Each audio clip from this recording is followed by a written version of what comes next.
মাননীয় স্পিকার, জি, মাননীয় সদস্য, আপনার শারীরিক অবস্থা সম্পর্কে আমরা অবগত, আপনি বসে বলতে পারেন। ধন্যবাদ আপনাকে। আর যেহেতু সময় কিছু ব্যয় হয়েছে, 6 মিনিটের জায়গায় আপনাকে 7 মিনিট দেওয়া হলো, 1 মিনিট সময় বাড়িয়ে দিলেন। ধন্যবাদ ওনাকে মাননীয় ধন্যবাদ। স্পিকার, আমাকে বসে বলার জন্য অনুমতি দিয়েছে, সেই জন্য আপনাকে ধন্যবাদ জানাচ্ছি। মাননীয় স্পিকার, আমি দিলাই সাল্লা থেকে নির্বাচিত, সুনামগঞ্জ 2। জনাব তারেক রহমানের আমার প্রতি দয়া সহানুভূতি থাকায় আমাকে ওখান থেকে নির্বাচিত হয়ে আসার সুযোগ করে দিয়েছেন, সেই জন্য আমি তাকে ধন্যবাদ জানাই। মাননীয় স্পিকার, রাষ্ট্রপতির ভাষণের উপরে আলোচনা করতে গেলে প্রথমে আমি বলতে চাই যে রাষ্ট্রপতি তো আমাদের পক্ষে কথা বলেছেন, রাষ্ট্রপতি তো আমাদের বিরুদ্ধে বলে নাই, আপনাদের বিরুদ্ধে বলে নাই, এই সংসদের পক্ষেই কথা বলেছেন রাষ্ট্রপতি, জনগণের পক্ষেই কথা বলেছেন, সেই জন্য তাকে ধন্যবাদ না দিয়ে পারা যায় না।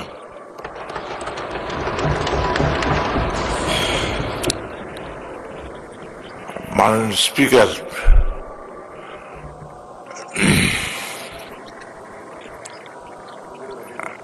আমার শারীরিক অবস্থার জন্য আমি দুঃখিত, আমি কথা বলতে অসুবিধা হচ্ছে। তারপর কিছু কথা বলে আমি সবার সাথে থাকতে চাই, সবার সাথে সুর মিলিয়ে কথা বলতে চাই।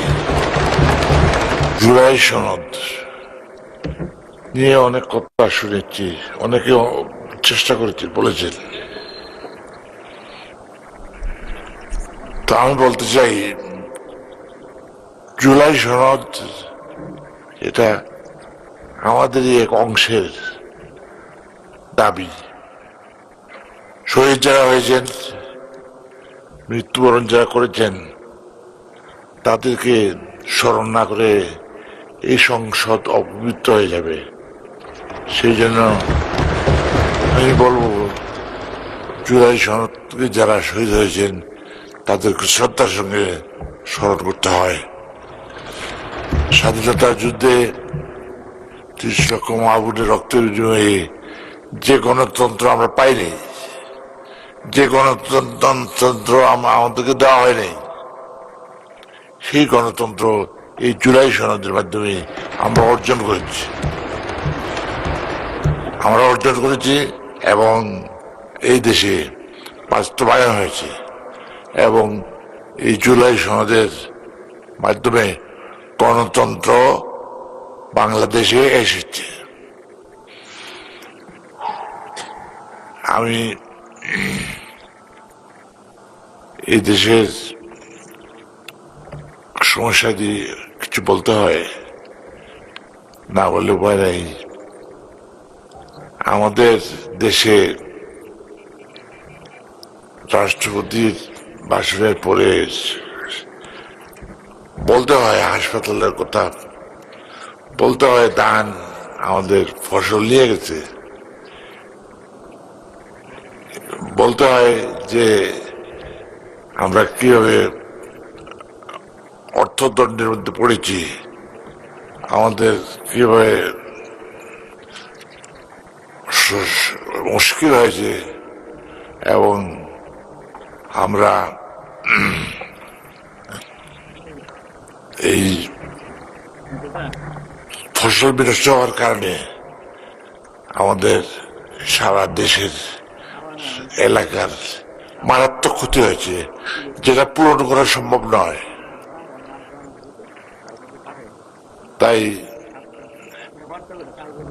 অত্যন্ত শ্রদ্ধার সঙ্গে স্মরণ করতে হয়, আমাদের হাসপাতালের কথা বলতে হয়, আমাদের ডাক্তার নেই, চিকিৎসকের অভাব নার্স নাই, এবং মারাত্মকভাবে বিঘ্নিত হচ্ছে, চিকিৎসা থেকে বঞ্চিত হচ্ছে আমাদের দেশের মানুষ, আমাদের এলাকার মানুষ।